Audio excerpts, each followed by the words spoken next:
everyone, I'm Soma Fuad. I'm with you from Kurdistan in. Welcome to Not Be Forgotten podcast.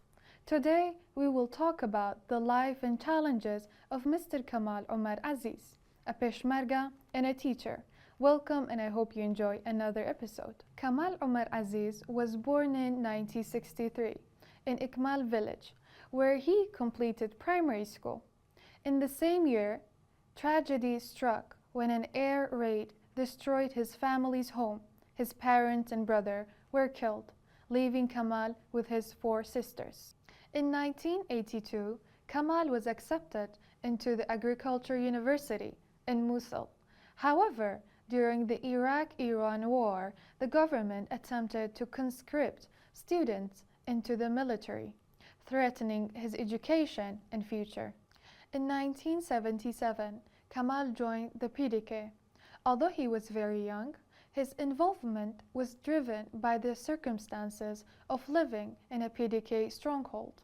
On October 10, 1982, he officially became a Peshmerga, serving in the Ahmadi Committee within the Salahuddin organization and the Democratic Youth Union.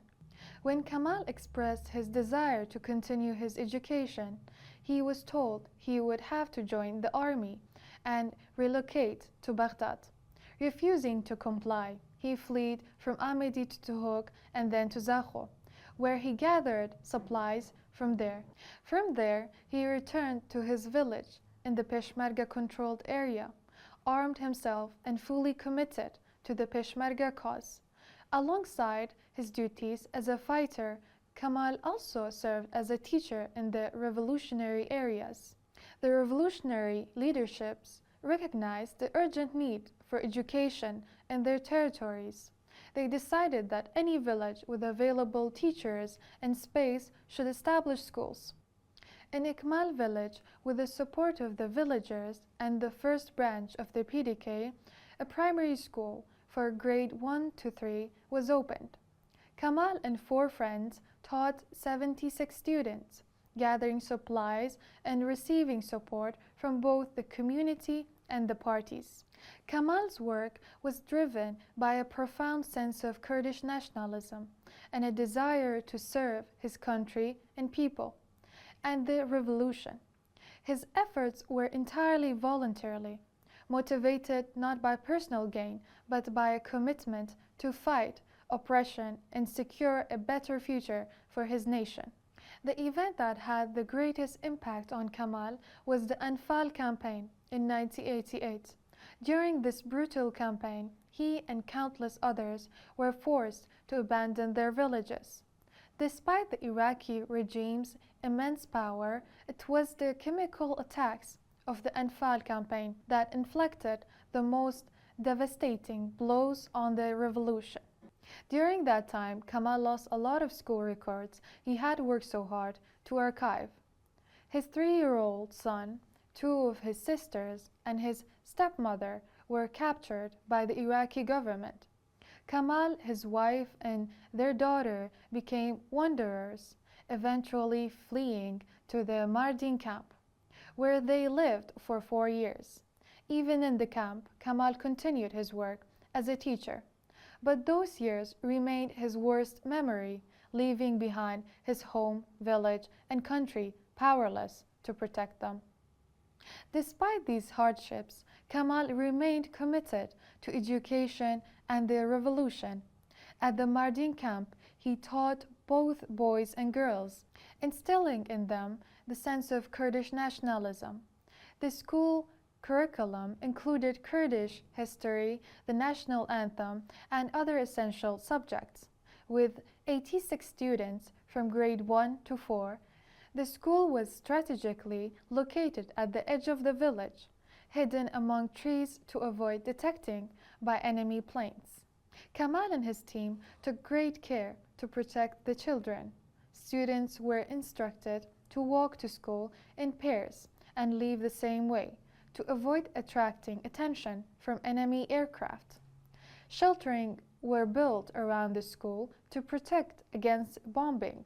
The school was located in Kani Masi, near Ahmadi, an area frequently bombed by Iraqi forces. Shelters were built around the school to protect against bombings. The school was located in Kanimasi near Amedi, an area frequently bombed by Iraqi forces. Despite these dangers, Kamal ensured that education continues. With the support of the villagers and students, many of his students went to become engineers, teachers, and doctors. Kamal believes that today's youth enjoy freedom and comfort earned through the sacrifices of previous generations.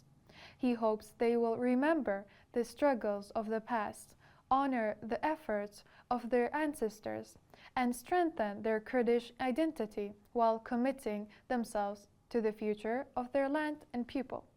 In 1983, the Iraqi government declared a red line, which was called Khat Ahmar, marking the area under Peshmerga control.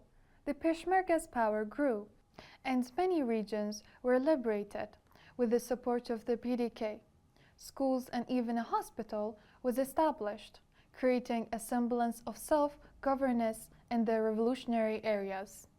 During that time, the Iraqi government's presence was limited to main roads and the bazaar.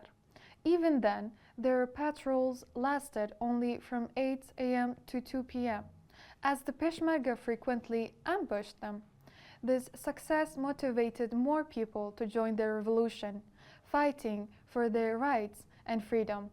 By evening, Iraqi forces abandoned their posts due to constant Peshmerga movements, and that boosted the morals and the determination of the Kurdish people.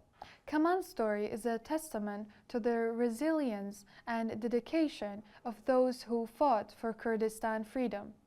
His sacrifice, alongside those of countless others, laid the foundation for the freedom enjoyed today, inspiring future generations to honor and preserve their heritage. Thank you for staying with me to hear about Mr. Kamal Omar's story. Stay with us for the upcoming episodes to hear more interesting stories of lives of noble Peshmergas. Give us your feedback and hit that like button.